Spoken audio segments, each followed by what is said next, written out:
Support WrestleTalk! Give us a subscribe. Thanks for your support on Patreon, The Kessel Run DX Solo.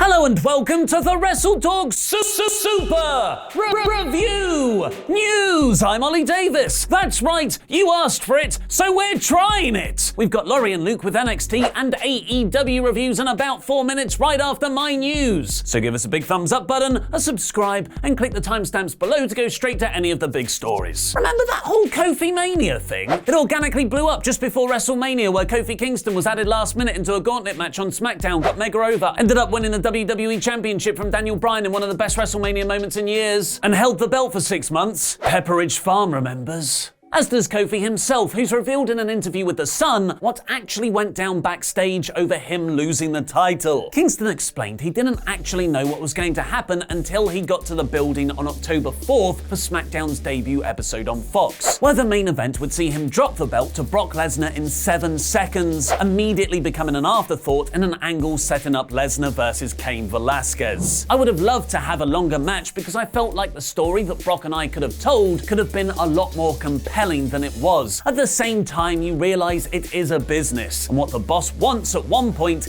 is what the boss wants. I let go of trying to control what I couldn't control a long time ago. That's not to say I didn't try to fight for a longer match or a more compelling story, but that's not the route they wanted to go. It's not that Kofi, or us for that matter, thought he should defeat Brock. His reign had kind of run its course, and putting the title on Lesnar made sense for SmackDown's debut episode on Fox. It was just the quickness of his loss devalued the months of emotion us fans had invested into Kingston's character, which is likely why he clashed with McMahon over the booking. While Kofi said he doesn't dwell in this dark space of negative energy, power of positivity and all that, it's just another example of how WWE's vision, a company rich with creative talent in its wrestlers, producers and writers, is really just Vince McMahon's vision. Interestingly, AEW producer Arn Anderson has criticized the promotion for just that on his latest episode of his podcast. Anderson was fired by WWE in February after almost 2 decades with the company, but he said he'd seen it coming for about 4 years. At the end of the day, it was an audience of 1 that we were performing for, across the board, which was told to us. You only have to please an audience of 1, and we know who that audience of 1 was. So if you're not trying to give the audience what they want, if you're just trying to tiptoe around what you know McMahon wants and requires, it's a difficult minefield.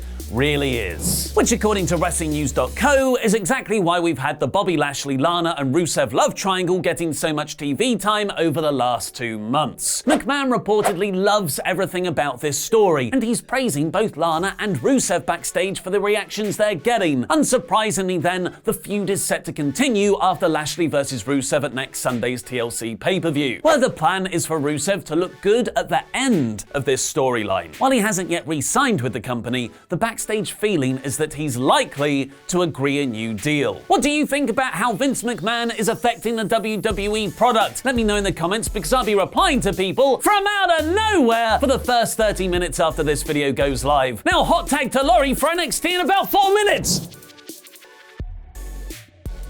Well, thanks, Ollie. So the post-War Games chess match for control of the NXT board got into full swing this week as Balor Kasparov made a big bold play, Keith Lee moved up from a pawn in someone else's game, and Rhea Ripley felt the wrath of the Queen. Mauro Ranallo returned to commentary duty and led us right into a jam-packed show that started with a pissed-off Beast of Belfast stalking around the ring and calling out the locker room to replace Damian Priest. Enter the Bruiserweight for a hard-hitting match which put Dunn's taped-up knee through the ringer. And in an echo of their War Games match finish, Dane drops the pair off the second rope to break up a sleeper hold, squashing Pete beneath him and getting a really rather drowsy 1-2-3. The Undisputed Era then made their way to the ring, sans injured Bobby Fish, meaning that Kyle O'Reilly has 2 air guitars. Excellent!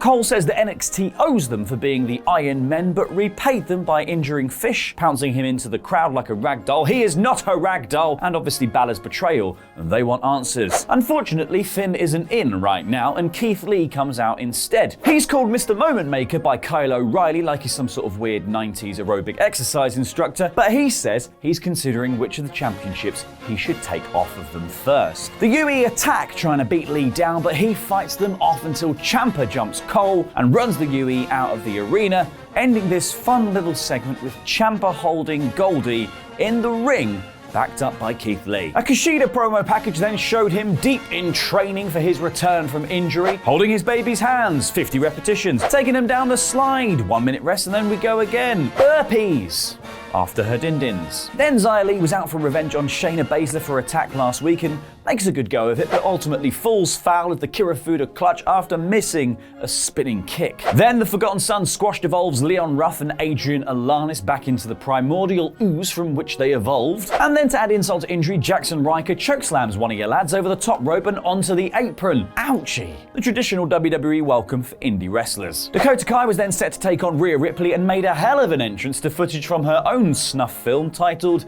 The Death of Tegan Knox. However, Ripley had a surprise in the form of hood rat Mia Yim, who rushed the ring kicking Kota with her own moveset. They fight to the back and as Rhea is left at ringside alone, Baszler and the Horsewomen come cantering up and use superior numbers to knock her out. Baszler then says they're on for a title match in 2 weeks' time. Sleep tight.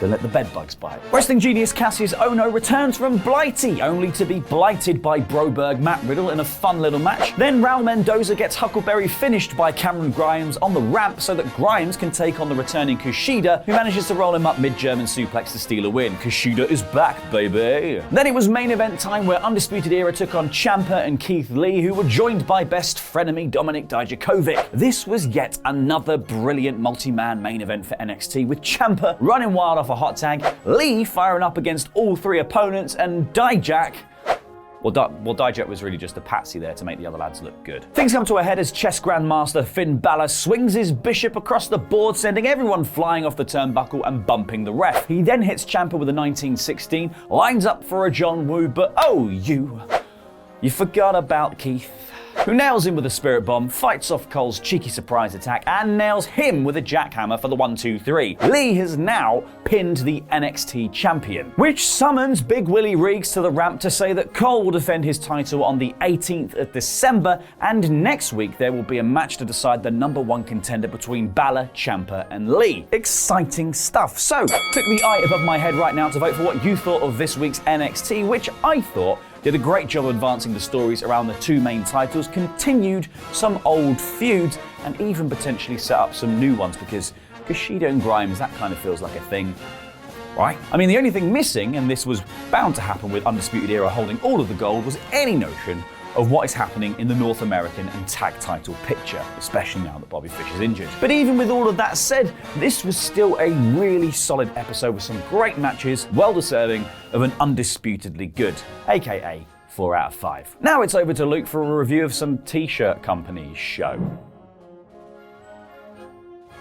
Thank you, Fakeador, but it's now time to get elite. I am Luke Owen, and this is the 4th of December 2019 edition of AEW Dynamite Ring That Bell. The show kicked off with the Young Bucks teaming up with Dustin Rhodes to take on the inner circle of Sammy Guevara, Santana, and Ortiz in an awesome match. This was a perfect opener, ending with the good guys hitting a double Meltzer driver and senton splash for the win. One of the most notable things about this week's show is the commercial breaks were picture in picture, meaning that while the commercials were on screen, so was the action and any post-match angles. It's a smart move, as figures have shown the AEW audience will switch over to NXT during commercial breaks, so this should stop people channel flipping. Rey Fenix beat Trent in a good match, and Cody came out for another fantastic promo, noting that he has a lot on his plate at the moment with MJF, as well as the beatdown he received last week from The Butcher, The Blade, The Bunny! He asked MJF to name his price, offering up his car, his watch, his shoes, and even $50,000 in cold hard cash, some of which he gave to a kid in the front row. This not only furthered the MJF story, but really put over The Butcher and The Blade, which was really needed after last week's debut. Bunny cut a promo on Cody later in the show, and it was announced that Butcher and Blade will face Cody and QT Marshall next week. While it does make kayfabe sense while it's QT Marshall, it's not the most inspiring choice. We got another great promo for the Dark Order, and Nyla Rose quickly killed Leva Bates and Peter Avalon in a squash match. Shanna ran down to stop the beatdown, and during the commercial break, Nyla put referee Rick Knox through a table and powerbombed Shanna on top of him. It was announced later in the show that Nyla Rose has been suspended. Britt Baker was also shown in the crowd, doing the Britt Baker face from TakeOver War Games, and was referred to as Adam Adam Cole's girlfriend on commentary. Adam Cole's way too big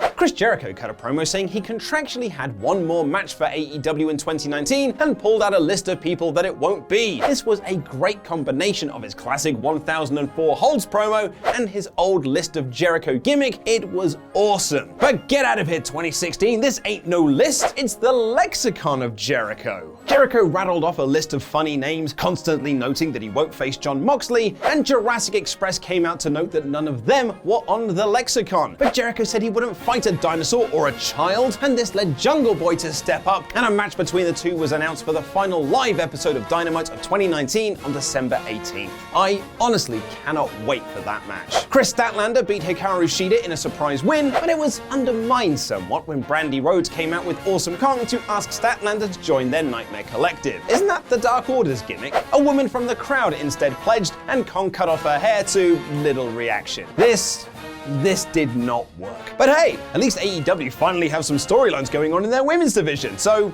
thumbs up. Pentagon Jr. beat Christopher Daniels in a fine match after some distractions from Phoenix, and Joey Janela had a great main event against Jon Moxley. This was a superb way to cap off the show, and saw Moxley pick up the win with a paradigm shift. Jericho and his inner circle appeared in the crowd, returning the favor of Moxley doing the same thing to him last week. So that was AEW Dynamite in about 4 minutes. Vote in the poll above my head to let me know what you thought of this show. For me, this was a fantastic episode of Dynamite, a major step up from last week's middling outing. There's lots of plates spinning, and I'm into every single one of them. The Brandy Rhodes segment was a bit of a dud, but for me, overall, this episode was an all-elite 5 out of 5. John Morrison has returned to WWE, and which NXT star has refused to join the main roster? Click the videos on screen right now to check those out, and click the link to get some of our brand new merchandise. Thank you for watching, and a special thank you to our Patreon pledge hammers, some of which you can see scrolling their way into my stomach. I've been Luke Owen, and that was wrestling.